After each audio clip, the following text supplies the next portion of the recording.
Some shots into 17 Gaming is one of the reasons why they can't really move too aggressively. Petrichor Road just going to bypass. Are they actually going to stop? They're that nade. Going to step out. That nade's going to be huge! Whoa! Big play coming out from Kia to cling to life. Wow.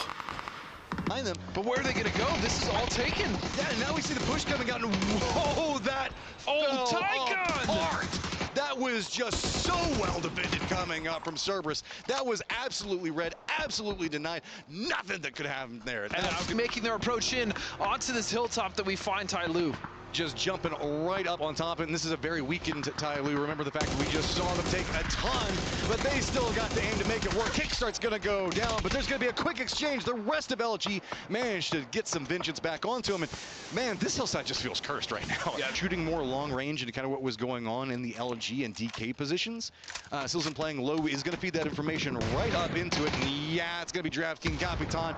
They know the moment Twisted Minds Lake's landfall. Silson's still gonna have a good back angle. Yeah, so gonna hit Lu. This is just a perfect executed trap, as even Cerberus taking some shots very long range into what's going on with Twisted Minds. Yeah, Twisted Minds wanted this spot simply so they could actually take shots onto 17 as well as shots onto LG, right? The team that's on that hill just up above 12 pack, but I don't know if they're expecting for Falcons to be here. 3 of them knock. Capitan just wants to finish this fight. If he can get the smoke and get the knock, but again, it's just completely failed, and he will. He'll find it, so Falcons will eliminate Twisted Minds. I love it. Just stroll right in. New circle pops. It's got a ton of field to be played. 4 angry men hopping inside of vehicles. They're going to be trying to rotate right next to Petrichor Road, and therefore LG. Petrichor Road needs to make their main inside of this circle as well. 4 angry men had to do a quick stop off on the outside of it, but guess what? Navi is just right back behind them as cars roll off into the distance. Yeah, at 4 a.m. at the moment, have a reprieve with this dip, but the nades are coming in. And being in this dip is very bad when you have so much utility being thrown your way, especially when it's Navi. Uba just trying to get the knocks. He's gonna find Example, actually. Yeah, that's gonna hit pretty hard. Oh, the car! Fish it off, slides down the hill. So 4 angry men gonna be eliminated and making their push into a shack, and that just lets you know what's going on in life right now, right? Yeah, and again, this is just a split coming from DK. They're not gonna be able to hold this, and Cerberus doing a great job of just clearing them out. At least one side of that duo, 6 kills, and again, a good position for them now.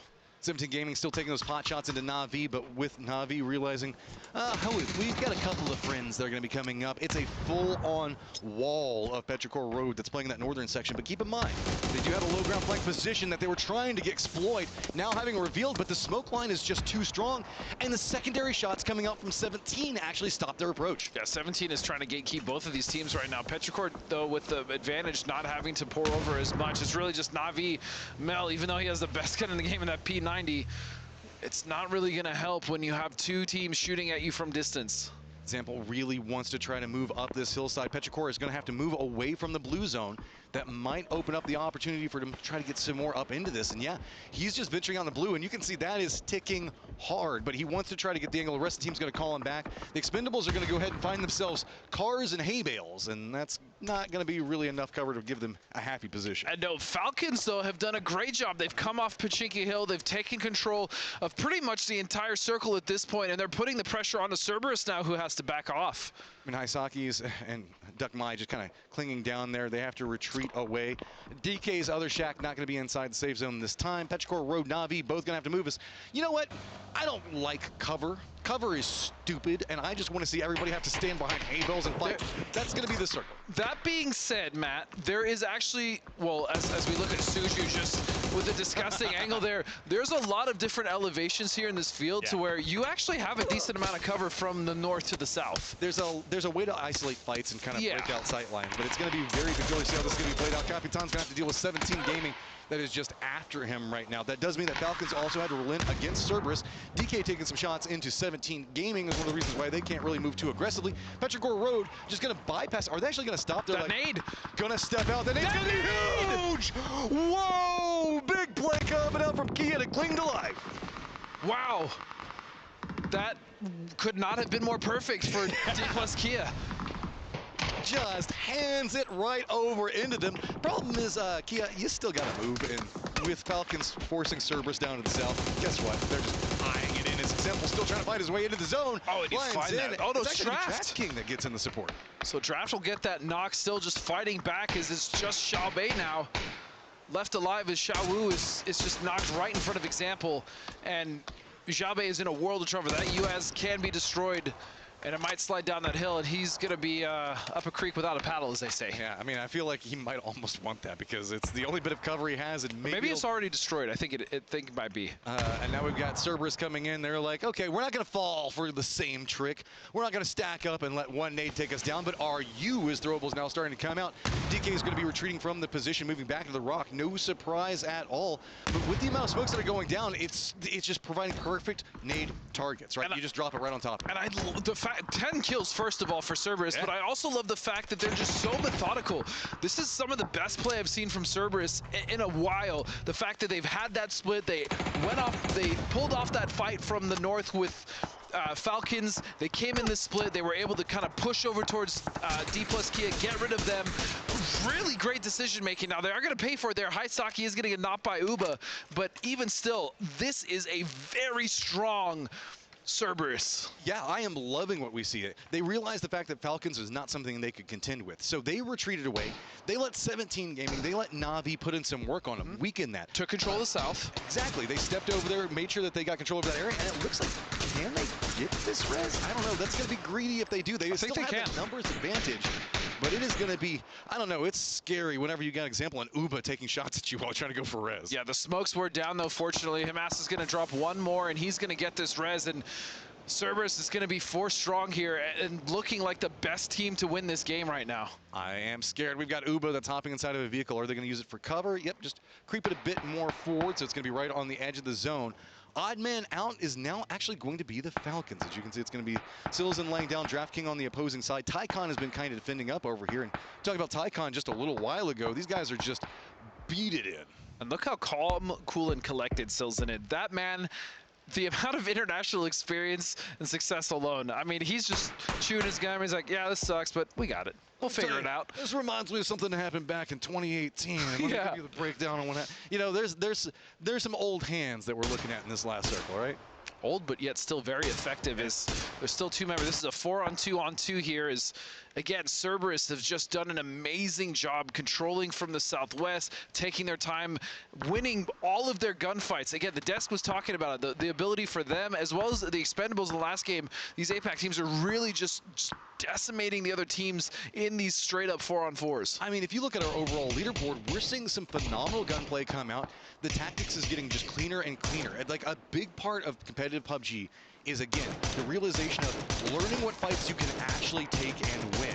And Cerberus is doing such a great job of exploiting that. 12 kills right now. They've got control of the south. Falcons and Na'Vi are near on top of each other, given how the circle is going to be looking. So they're just continually just taking a stranglehold of the circle.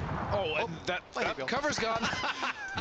Yeah, those are one of the destructible ones. So now Hamas, as well as the Haisaki behind him, is like, oh, shoot. That was an instant like, and that nade was beautiful. It landed in his mouth.